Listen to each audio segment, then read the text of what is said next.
Hi everyone, how are you today? My name is Oriana Brueggemann. I am a mortgage broker based in Vernon, British Columbia, and I specialize in commercial real estate financing. Today I want to share one question that I received from one of my subscribers around mortgage insurance, life insurance, and the CMCH insurance, and how they are different, or if you have one, if you can avoid having the other ones. So I'm going to start by the CMCH insurance. That is the one that you have to pay when you are buying a property with less than 20% down payment.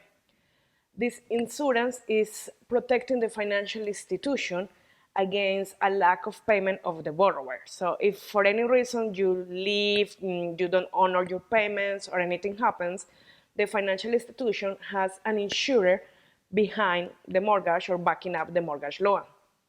Normally, this is the insurance which premium is paid by the borrower, and it's going to depend on how much you are putting for down payment. So if you put only the 5% down payment, the premium insurance is going to be 4%. As more you put in down payment, less is the premium. But there is no way to avoid this insurance unless you have more than 20% down payment. So there's no escape. This insurance is different to the mortgage insurance or life insurance. Once you have completed the purchase of your property, you have a financial obligation, and the general recommendation is that you have an insurance to protect this financial obligation and your family. So in the mortgage insurance, if something were to happen to you, an accident, death, or God forbid anything like this, the mortgage insurance will continue paying to the financial institution the monthly payments. The life insurance will be more a nominal amount that you decide when you apply, that will be given to your beneficiaries that you will appoint, and they will decide what to do with this mortgage. One of the things they can decide is to pay off the mortgage of the house or continue paying monthly by monthly. So between mortgage insurance and life insurance, they are optional, but it's highly recommended that you analyze that you have a financial obligation once you have a mortgage.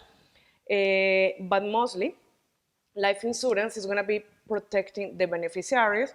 Mortgage insurance is going to be protecting the monthly payment to the institution, financial institution. These two insurances are very different to the one I explained before, that is the CMCH insurance for down payments below 20%. After all, the way of thinking is that when you have less than 20% down payment in a property, you could walk away if something were wrong, major repairs, or things like this. So it's not the same. There's no escape to the CMCH insurance unless you have more than 20% down payment. Mortgage insurance, life insurance, optional. Highly recommended to check the life insurance options.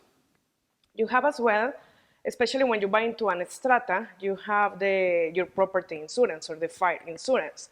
So normally, after a mortgage approval, the financial institution is going to request that the collateral, that is the property that is being financed, has an insurance. If something happens to the property, it can be rebuilt, and you and the financial institution are protected.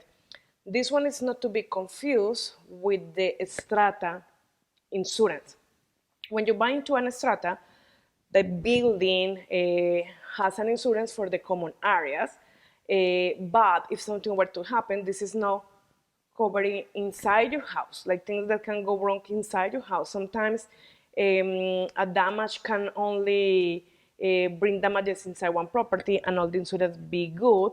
It will be your insurance that will cover that. So it's very important that you don't take for granted that because the strata building has one insurance, you are covered. You have to have your own.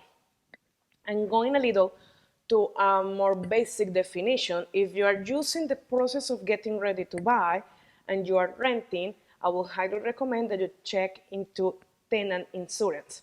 The tenant insurance is fairly inexpensive, but is protecting your belongings and any liability if there were damage to occur in the property you live that originated for you living there. I don't know, you forgot the stove on and all the building where you live is on fire.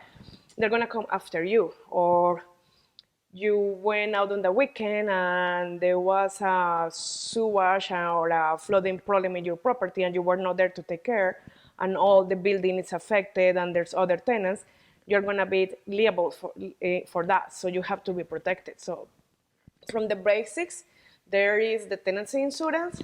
We go to, when we are talking about the property, to strata insurance and your fire insurance, which can be combined, different to the CMCH insurance for down payments below the 20%, protecting the financial institution in the event you don't pay, mortgage insurance for accident or debt that continue paying the financial institution, that can be combined or replaced by a life insurance that is going to cover your beneficiaries, and they will decide what to do with the nominal amount you have in your insurance. I hope you have found this video informative and that I have been able to explain some different concepts to you. If you have someone that is in the process of home buying and you think they will benefit from this video, don't hesitate to share it. Bye bye.